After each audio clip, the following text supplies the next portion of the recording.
Bonjour à tous, bonjour à toutes. Aujourd'hui, je vais vous parler d'avancer l'heure et de reculer l'heure.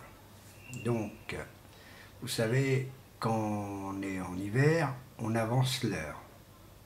Et quand on va à l'été, on recule l'heure. Bon, est-ce que ça fait vraiment économiser d'énergie de reculer comme d'avancer l'heure? Qu'est-ce que vous en pensez? Pourquoi pas de laisser stable l'heure et on n'en parle plus? Mais le problème, ça date de 1975, donc vous voyez, c'est pas tout jeune. Mais qu'est-ce que vous en pensez de ce genre de système? En fin de compte, est-ce que l'énergie qu'on fait actuellement, on pompe plus ou on pompe moins? Pour moi, personnellement, je trouve que pomper plus, c'est en hiver. Mais que vous avancez ou que vous reculez l'heure, ce sera toujours la même chose. Car les heures se raccourcissent, les jours, la journée se raccourcit, donc forcément, pourquoi pas laisser l'heure comme elle était. En 2002-2004, on a voulu stabiliser l'heure, de la remettre comme elle était avant. Aucun gouvernement a retouché à ce système, et je trouve que c'est un peu étonnant parce qu'ils auraient dû l'arrêter. En fin de compte, ça fait gagner personne. Dans cette histoire-ci, un seul, EDF et GDF. Donc voilà. Donc c'est juste que ça. Mais honnêtement, pour moi, l'économie d'énergie, moi je l'ai pas. Je ne l'ai jamais eu et jusqu'à aujourd'hui, je n'ai jamais remarqué qu'on économise. C'est vrai dans certaines choses qu'il y a des énergies, bon, quand on achète des produits en catégorie A, là par contre l'énergie de la facture, là elle descend un peu. Là, il faut le dire. Mais quand je parle de chauffage, en chauffage, il n'y a pas d'énergie A, pas d'énergie B, c'est plutôt du C, D, E, F. Et donc encore du D, je pense pas qu'il y en a. Et donc, bien sûr jusqu'à G. Mais voilà. Ce que je peux dire, c'est que personnellement, pour moi, je voudrais savoir si les auditeurs peuvent me dire si ils arrivent à économiser l'énergie avec ce système d'horaire, qu'on nous fait reculer l'heure et avancer l'heure. Donc, question un peu étonnante. Voilà. S'il y a des auditeurs qui pourraient me parler, m'envoyer un message, qui peuvent me laisser un commentaire, et moi je répondrai à la commentaire dans quel domaine et dans quel truc. Voilà. Voilà, bah écoutez, pour cette vidéo.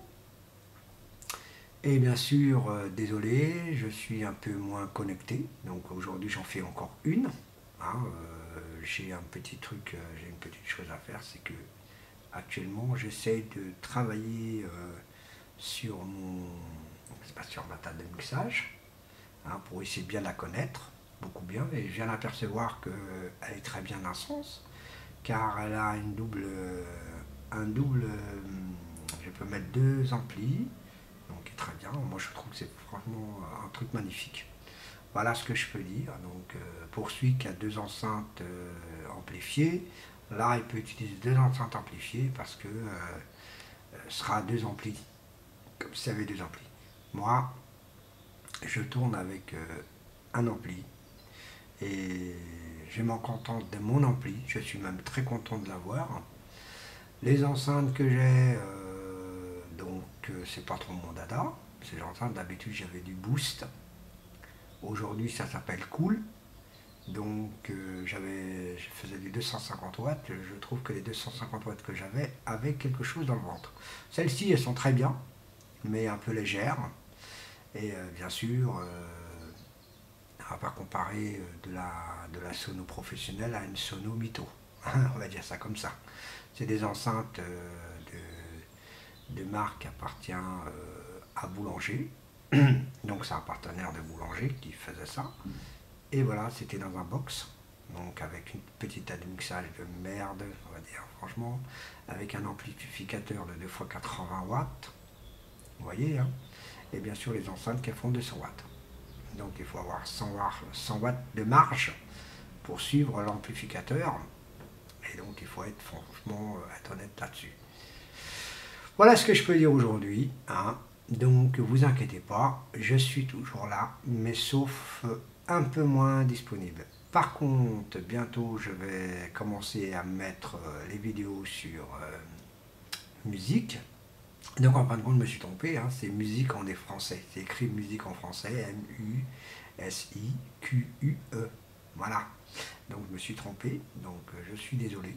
Mais voilà, donc je suis musique. Et vous reconnaîtrez, c'est un petit jardin.